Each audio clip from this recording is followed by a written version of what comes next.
All right, so I'm back on my bullshit, but I don't think revolution is going to occur anytime soon. I'll put it that way. The authoritarian measures are going to continue to come out. We're going to see people who are broken down, but the Cheetos will still be coming in by truck. The Gatorade will still be coming in. So people will be satisfied enough. The Olympics will keep us stupefied. The sports will keep us stupefied. The pointless, celebrity stuff will keep us stupefied to a point.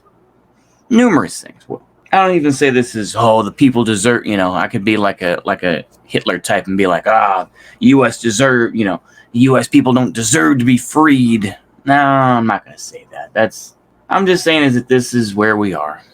This society is going to cling to power as long as possible. They're going to continue to promote the lies, this and that. Meanwhile, lefties who claim to want a revolution, you would think most lefties would, whether they're anarchists or whatever the case may be, would take this as a lesson and say, well, this January 6th thing, yeah, it was bad, but we could plan something better. And we could do something that's beneficial for people. And we could take a state capital or something like that and actually try to do something better. But no, they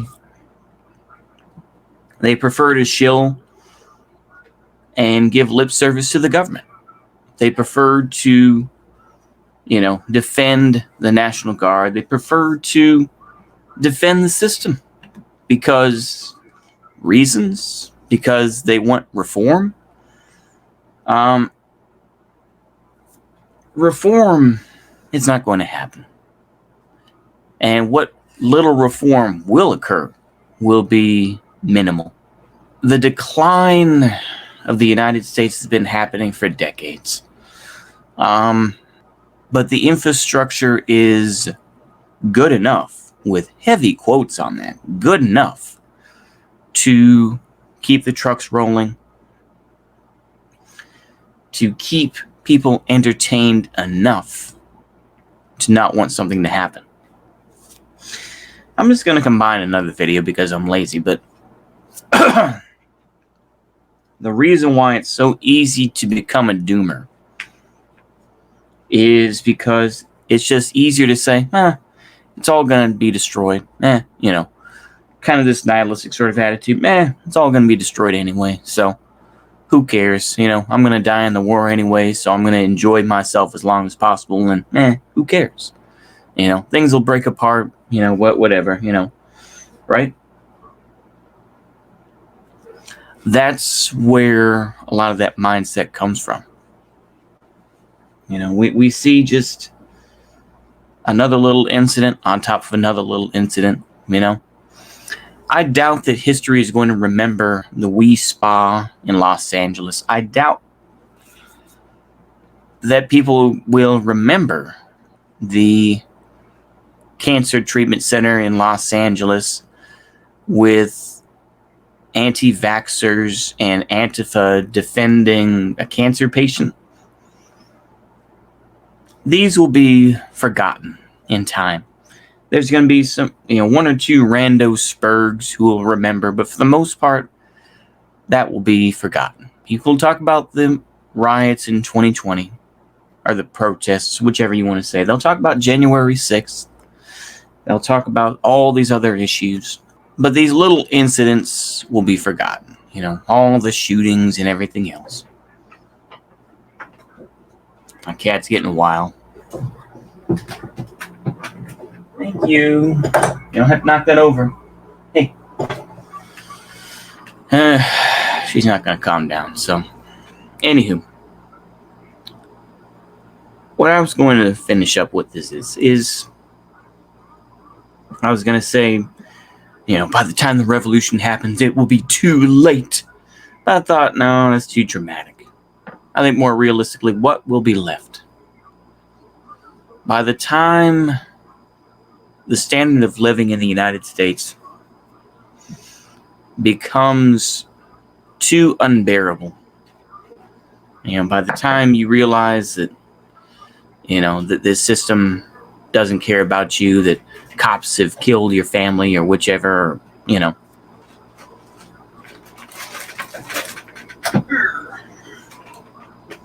by the time that happens and ordinary people join groups, will it be too late?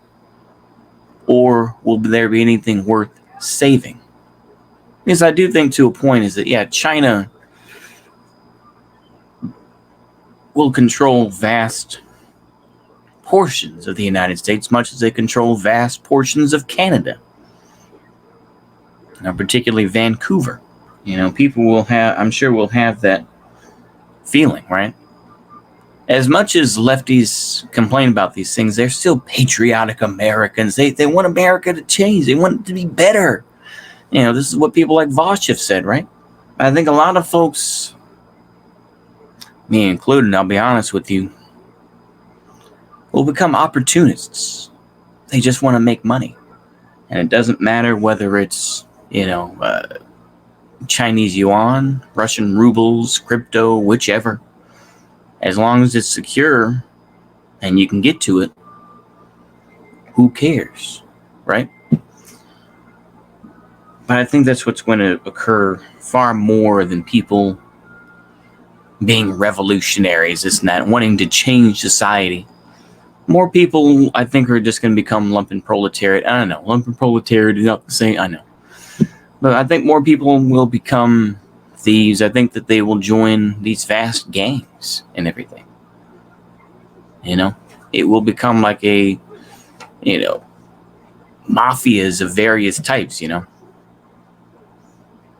I feel that's what's going to occur far more than that. I think people will get disheartened by Antifa and by these left-wing groups who will still fundamentally, and with right-wing groups as well, like maybe whatever's left of Proud Boys or whichever, right? But I think people will get disheartened by these groups. And they're just going to say, where can I get a regular job? Or how can I make enough money to survive? And I do think that, the U.S., the U.S. dollar will become worthless. And I do think that will be the basis. That will be the straw that will break the camel's back. Once we have Zimbabwe level inflation, that's going to be the light of the wick. Now, how long that wick is and how many axe cuts to however long that wick is, where the government is going to wham, no revolution, no exploding of the country, not today. What's going to be who's going to be the next person to have that lighter, have that match that's willing to keep that wick going? It's like, we're going to stop inflation, we're going to do this, or how many stop gaps are there before it stops, to that cannon that will go off, or whichever you want to say. Like I say, maybe that's a bad analogy, but that's what we have to ask ourselves, right? Will it be balkanization? I'd like to think so. I think a lot of folks have talked about that. But I think that a lot of folks just say, oh, civil war. It's like, yeah, but some places are going to be worse than others, while other places are untouched. That's the whole idea, right? Like I say, especially with a country as vast as the United States, relatively speaking. Like I say, the Great Patriotic War, a lot of Western European, quote unquote, Russia was destroyed, including areas of Moskva.